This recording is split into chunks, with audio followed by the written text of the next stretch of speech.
कल के दिन मरण और समाधि मरण के संदर्भ सुन रहे थे। उन दोनों के बीच में एक शुभ मरण भी शब्द आया था। शुभ मरण क्या है? शांति के साथ, समता के साथ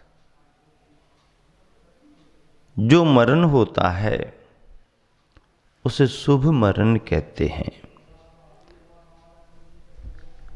और व्रतों को धारण करके, व्रती जीवन की चर्या करके जो मरण होता है वो समाधि मरण कहलाता है। मरण की इन अवस्थाओं में पर्याय का बदलना होता है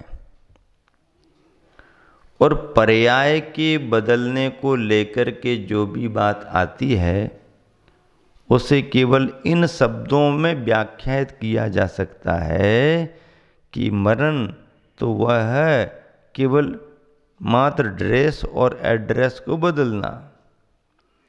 अपनी ड्रेस बदल गई मतलब शरीर बदल गया, अपना एड्रेस बदल गया मतलब स्थान बदल गया।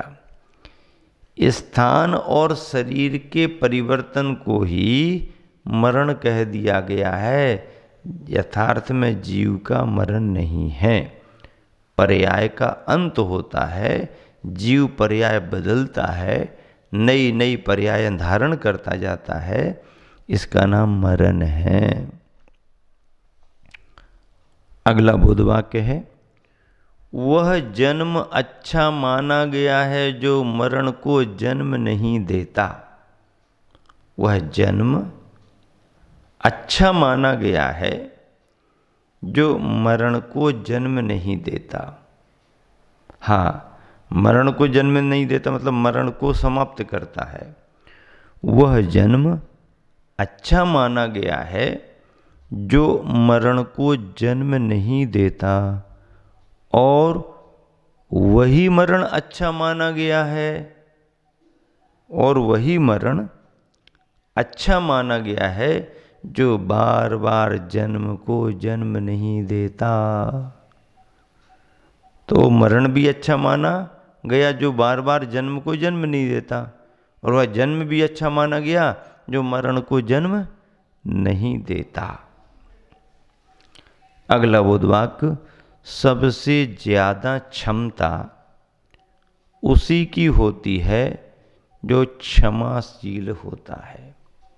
सबसे ज्यादा क्षमता उसी की होती है जो क्षमाशील होता है। क्षमाशील का मतलब क्या? क्षमाशील का मतलब ये है कि कोई कितना भी अनिष्ट क्यों ना कर दे, कोई कितनी भी प्रतिकूलता पैदा क्यों ना कर दे, लेकिन विचलित नहीं होना, अपना धैर्य खोना नहीं, अपने विचारों को सुदृढ़ बनाए रखना, कोई क्रिया और कोई प्रतिक्रिया व्यक्त नहीं करना, शांति समता में डूबे रहना, इसका नाम क्षमाशीलपना है। सबसे ज्यादा क्षमता, क्षमता यानी सामर्थ्य उसी की होती है जो क्षमाशील अर्थात क्षमा स्वभाव वाला होता है। स्वभाव कैसा हो? क्षमा का स्वभाव हो। क्षमा का स्वभाव का मतलब यह है कि कोई यदि कुछ कहता है, क्रिया प्रतिक्रिया करता है और अपन को पसंद नहीं आती तो मन में उत्तेजना आती है, मन में विरोध करने का भाव आता है, मन में तरह तरह की प्रतिक्रियाएं व्यक्त करने की भावना आती है। उन भावनाओं से बचना, क्रिया प्रतिक्रियाओं से बचना, इसका नाम क्षमा का स्वभाव। सबसे ज्यादा क्षमता उसी की होती है जो क्षमाशील होता है। अगला बोधवाक्य, क्षमा मांगना नहीं, क्षमा धारण करना ही श्रेष्ठ है।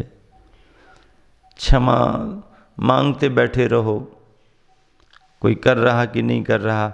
मांगना भी बड़ी बात होती है, पर केवल क्षमा मांगना नहीं, क्षमा धारण करना ही श्रेष्ठ है। क्षमा को धारण करना चाहिए, सहिष्णुता का स्वभाव बनाना चाहिए। तो गुरुवर आचार्य श्री कह रहे हैं कि क्षमा मांगना नहीं, क्षमा धारण करना, क्षमा का भाव अपने में लाना। हम सभी को क्षमा करते हैं ऐसी भावना रखना। अगला बोध वाक्य, क्षमा करने वाला क्षमा मांगने वालों से बहुत आगे पहुंचा हुआ माना जाता है। क्षमा करने वाला जो है वह क्षमा मांगने वालों से बहुत आगे बहुत आगे बहुत आगे पहुंचा हुआ माना जाता है। क्षमा करने वाला क्षमा मांगने वालों से बहुत आगे पहुंचा हुआ माना जाता है। बहुत अच्छी बात है। यदि क्रोध हमारे अंदर विद्यमान नहीं तो फिर हमें क्रोध दिलाने में कोई समर्थ नहीं हो सकता। हमारे अंदर क्रोध विद्यमान नहीं है तो फिर कौन क्रोध दिलाएगा? कोई क्रोध दिला रहा है, इसका मतलब यह कि हमारे अंदर क्रोध विद्यमान है। अब गाड़ी कैसे चले? अब गाड़ी की जो टंकी है पेट्रोल वाली, उसमें पेट्रोल ही नहीं है तो चलेगी गाड़ी क्या? नहीं, गाड़ी तो फिटफाट है। अरे फिटफाट तो है, धक्का लगा के चलो तो चल जाए। अब बैठ करके मशीन चालू करके चलाओगे तो उसके लिए तो चाहिए कुछ। ईंधन ही नहीं है तो क्रिया प्रतिक्रिया कहाँ होगी? तो यदि हमारे अंदर क्रोध विद्यमान नहीं है, यदि क्रोध हमारे अंदर विद्यमान नहीं तो फिर हमें क्रोध दिलाने में कोई समर्थ नहीं हो सकता। लोग क्या कहते हैं, हमको गुस्सा मत दिलाओ, देखो हमको गुस्सा आ रही है, देखो देखो गुस्सा आ रही है, क्रोध आ रहा है। कहाँ से आ रहा? तुम्हारे अंदर है तो आ रहा है। अब अंदर कहाँ से आ रहा? वो तो है ही पहले से। क्रोध तुम्हारे अंदर पहले से ही है। क्रोध कसाई की सत्ता अंदर है। जब सत्ता अंदर है तो फिर क्या करें? यदि क्रोध हमारे अंदर विद्यमान नहीं तो फिर हमें क्रोध दिलाने में कोई समर्थ नहीं हो सकता। प्रकाश, सुन रहे कि नहीं सुन रहे? ध्यान से सुनो रविंद्र। हाँ, ऐसा नहीं। क्या कह रहे हैं गुरुवर आचार्य श्री? यदि क्रोध हमारे अंदर विद्यमान नहीं तो फिर हमें क्रोध दिलाने में कोई समर्थ नहीं। और हमारे अंदर क्रोध विद्यमान है तो फिर क्या? ईंधन कहीं भी कागज कूड़ा कचरा हो और फिर लगाने वाला मिल जाए। लगाने वाला मिल जाए का मतलब लगाने के भी कई अर्थ होते हैं। यहाँ इसमें लगाते हैं, यहाँ इसमें लगाते हैं। अब बताओ किस किस में लगाते हैं, क्या लगाते हैं?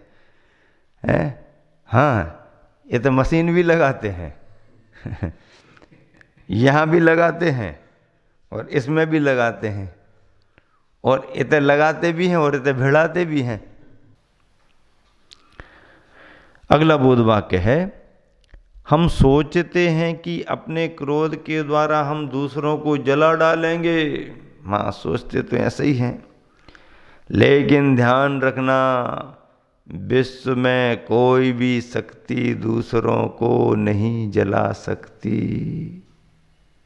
विश्व में कोई भी शक्ति दूसरों को नहीं जला सकती। लोग क्या कहते हैं, हाँ ज़्यादा गुस्सा मत दिलाना नहीं तो हम तुम्हारा क्या कर देंगे? सत्यानाश कर देंगे। अरे भैया क्या बात है, रावण का वंशज होगा शायद। ऐट, गुस्सा नहीं दिलाना, गुस्सा नहीं दिलाना, हाँ गुस्सा नहीं दिलाना हमको। गुस्सा आ जाएगी तो क्या करोगे? गुस्सा आ गई हमको तो भस्म सात, तुम्हारा सत्यानाश कर देंगे। अच्छा, सत्यानाश कर दोगे? इतनी शक्ति आ गई तुम्हारे अंदर? हाँ, हमारे अंदर बहुत बड़ी शक्ति है। क्या समझ रखा तुमने? सत्यानाश कर। अच्छा, सत्यानाश कर दोगे?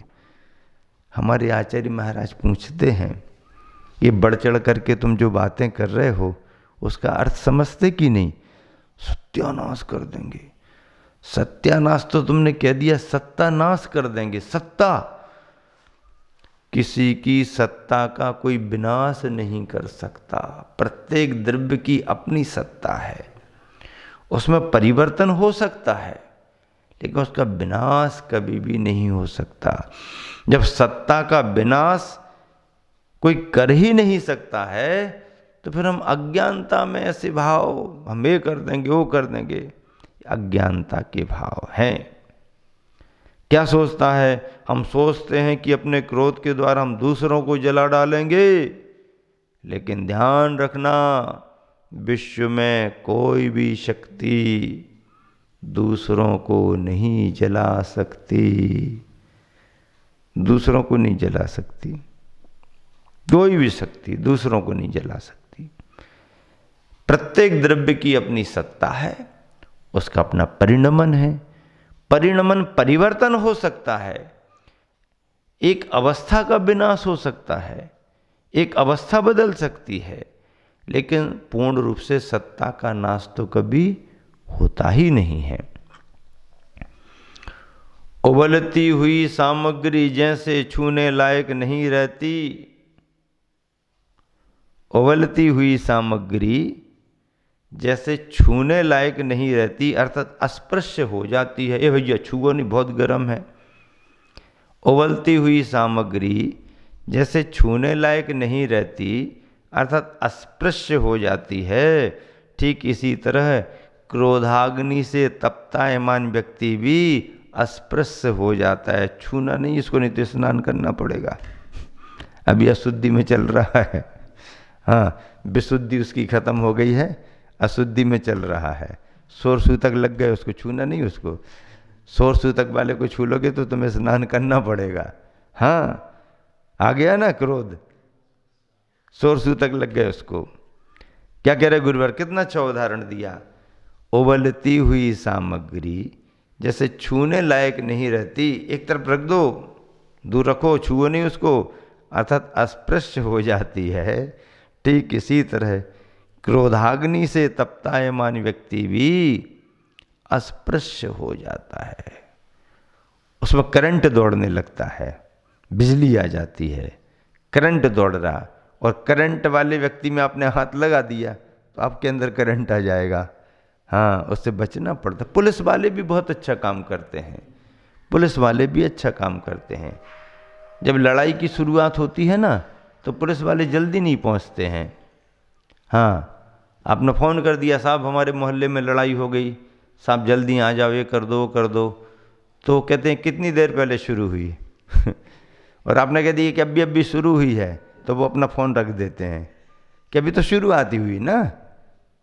अब शुरुआत हुई है तो अभी थोड़ा गर्मा गर्मी हुई होगी, अभी शुरुआत हुई है तो थोड़ा होने दो, लगने दो, थोड़ा थकने दो।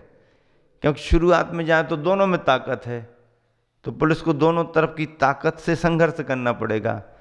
तो वो पूछ लेते हैं कब शुरू हुई, तो उन्होंने कि साहब 8 बजे शुरू हो गई थी, तो वो कहेंगे अभी सब 8 ही तो बजे हैं, अभी थोड़ा जमने तो दो, मैदान जमने दो। फिर 8:30, फिर 8:45, अब घंटे आध घंटे में गर्मा गर्मी हो जाती है। अच्छा, दोनों ओर लड़ते रहें तो गर्मा गर्मी कम रहती है, 4-6 जन देखने वाले आ जाते हैं, भैया कहाँ होगा, अरे जो आजकल ऐसो करने लगो वैसो करने लगो, नहीं नहीं ऐसा नहीं कर रहे, वैसा नहीं कर रहे, ये कर रहे। अच्छा, जितने लोग पूछने वाले पहुंच जाएं और जितने लोग देखने वाले पहुंच जाएं तो लड़ाई में जरा इंटरेस्ट बढ़ जाता है। हाँ, क्लाइमैक्स आ जाता है, एकदम चरम पर पहुंच जाते हैं। और यदि कोई थोड़ा सा आगे बढ़ करके उसको पकड़ना और शुरू कर दे पहले वो मुंह जवानी बात करते रहते हैं, मुंह से लड़ते झगड़ते रहते, और जब कोई पकड़ने को आगे बढ़ जाए, नहीं नहीं रहने दो, तो वो और डबल ताकत करता है। पहले ऐसे ही खड़ा था, हिलडुल भी नहीं रहा था, और कोई थोड़ा सा समझाने को हाथ पकड़, चलो चलो जा, और फिर वो ताकत लगाएगा, ऐसा करेगा, अब मैं देखता हूँ, ये करता हूँ, वो करता हूँ। तो पुलिस वाले भी पता कर लेते कितनी देर हो गई, क्या हो गई। तो जब उनको मालूम चलता है कि आधा 1 घंटा हो गया, 1.5 घंटा हो गया, अभी तो बहुत बार बार खबरें आने लगी हैं, तो फिर वो अपने इंतजाम से फिर जाते हैं, इंतजाम से जाते हैं। और जैसे ही जाते हैं तो जरा उनको देख के ही ठंडे हो जाते हैं, और जहाँ 2-4 बार डंडे बजाए तो और फिर रहे सहे, साहब ऐसा है, साहब ऐसा है। और जहाँ उनने देखा कि अब ये मन के कमज़ोर हो गए हैं, सो 2-2 4-4 डंडे लगाए और गाड़ी में रखे, चलो चलो जल्दी चलो, सीधे चलो। इस तरीके से पुलिस वाले उनको नियंत्रित करते हैं। अब लड़ाई प्रारंभ ही हुई हो और पुलिस वाले बीच में पहुंच करके बीच बचाव करें, तो तेजी के समय में दोनों तरफ से पुलिस चपेट में आ जाती है।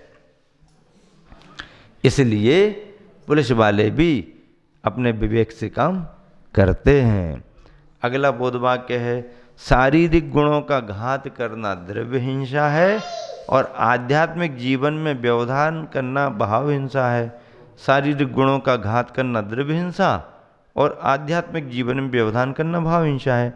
दीपक बाती और तेल से नहीं जलता, दीपक बाती और तेल से नहीं जलता, बल्कि इन दोनों के त्याग से जलता है। दोनों का त्याग होगा तो दीपक जलेगा, बाती और तेल का त्याग होगा। मार्ग का अंत ही मंजिल है, मार्ग का अंत ही मंजिल है। यात्रा वही है जिससे मार्ग का अंत आ जाए। मार्ग का अंत होना ही मंजिल मानी गई है। यात्रा वही है जिससे मार्ग का अंत आ जाए।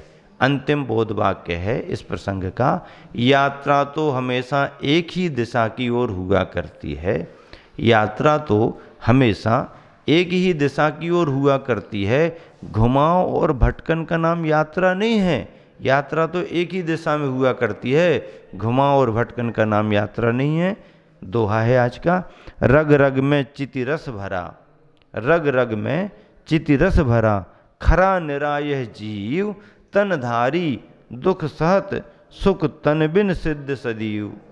तनधारी दुख सहत, सुख तन बिन सिद्ध सदीव, रग रग में चिति रस भरा, खरा निरायह जीव, तनधारी दुख सहत, सुख किसको, तन बिन सिद्ध, जो शरीर से रह सिद्ध हैं, ऐसे सिद्ध जीव सुखी होते हैं, सुखी माने जाते हैं। महावीर भगवान की।